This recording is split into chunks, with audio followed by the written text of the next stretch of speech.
das respostas que a justiça desportiva pode proporcionar às infrações disciplinares.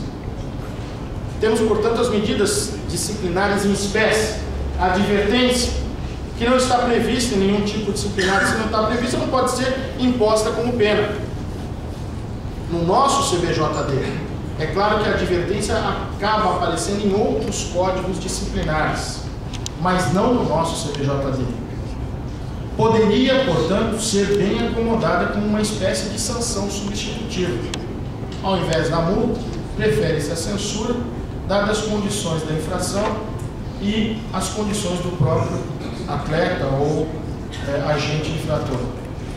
A multa, por sua conta, ela não pode ser estabelecida dentro de parâmetros mínimo e máximo que guardem desconexão com a capacidade econômica da pessoa ou entidade censurada. Ela deve ser readequada, em primeiro lugar, a esse limite mínimo e máximo. Partiu-se de base absolutamente desapegada da realidade na contemplação dessas multas. Eram multas de 10 a 500 mil reais, melhor, de 10 mil a 500 mil reais. Multas essas que, para serem pagas, se submetiam a parcelamentos infindáveis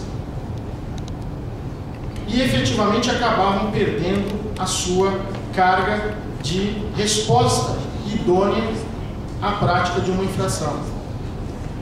Portanto, além dessa readequação, a necessidade mais que presente de termos em conta a fixação dessa multa em parâmetros que atendam à capacidade econômica do infrator. E também a necessidade de se retomar para aquelas entidades sabidamente hipossuficientes, geralmente aquelas que disputam séries B, C e D, ou divisões de acesso, apesar que isso hoje não é uma regra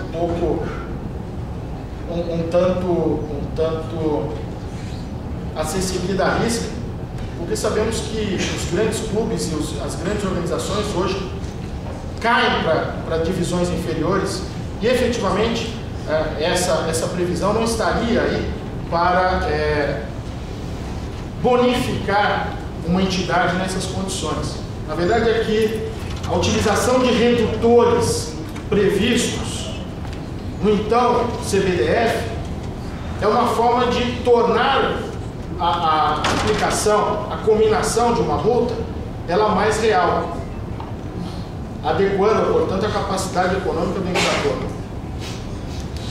Em relação à suspensão por partida e à suspensão por prazo, a necessidade de se contemplar como obrigatório o efeito suspensivo quando essas penalidades sejam combinadas por prazo considerável, principalmente pelas consequências que advêm.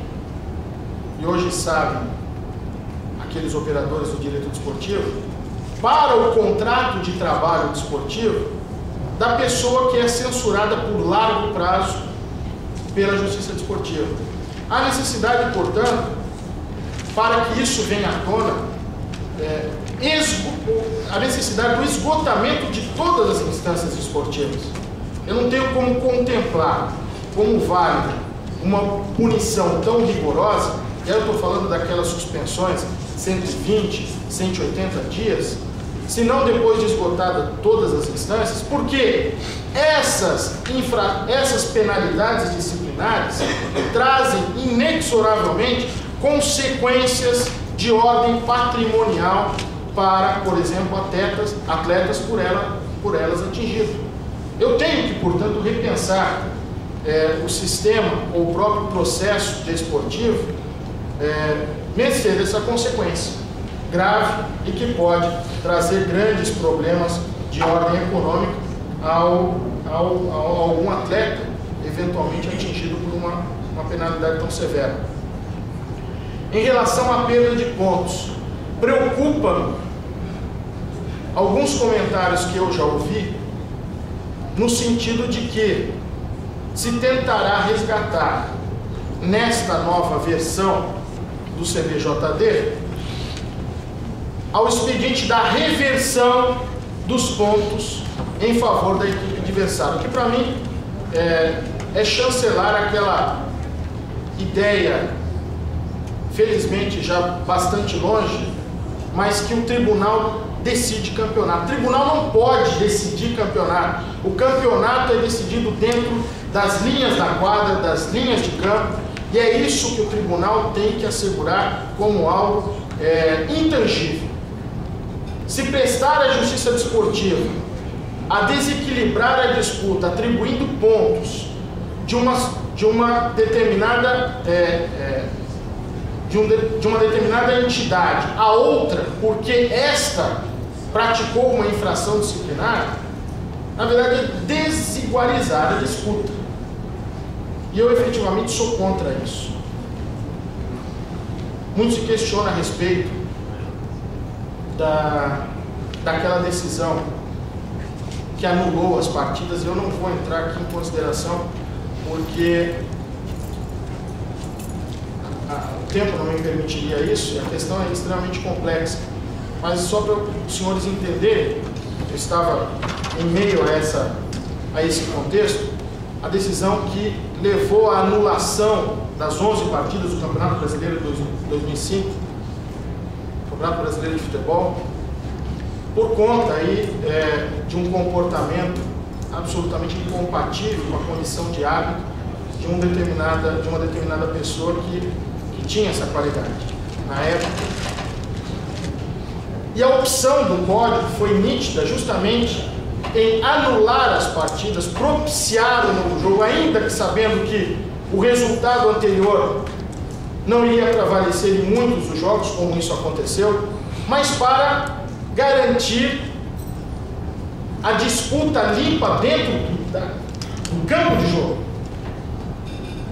Muitos questionam, não, esse jogo deve ser anulado, este outro não. Não havia condições desse juízo discricionário, senão apenas verificar que absolutamente comprometida a participação daquele árbitro em todos os jogos que ele apitou naquele Campeonato Brasileiro, já nenhuma partida da qual ele participou poderia ser aproveitada. Todos os jogos, na verdade, é como se tivessem sido disputados sem a figura do árbitro. Isso levava efetivamente à anulação. Nós tínhamos ali uma pessoa que, ainda que vestida de árbitro, não era um árbitro.